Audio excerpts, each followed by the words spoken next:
First day ni Gab sa school nila. Kinder 2 na po siya. At ngayon ay papunta na siya sa school. When you're happy and you know it, clap your hands.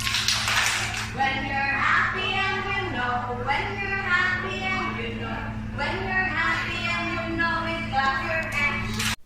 Pinagawa sila ng activity, mag-color, kaso nga lang, ang kalat pa ng kulay ni Gab talaga. Pero pinagsulat siya ng full name niya at nasulat niya naman.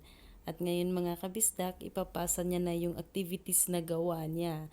Tinulungan na lang siya ni Ma'am Tere na kulayan ng maayos yung flag. Ito na nga si Gab mga kabisdak, papasa niya na yung activity niya.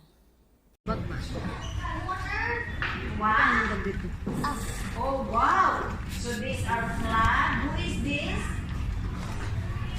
Huh? God? This one?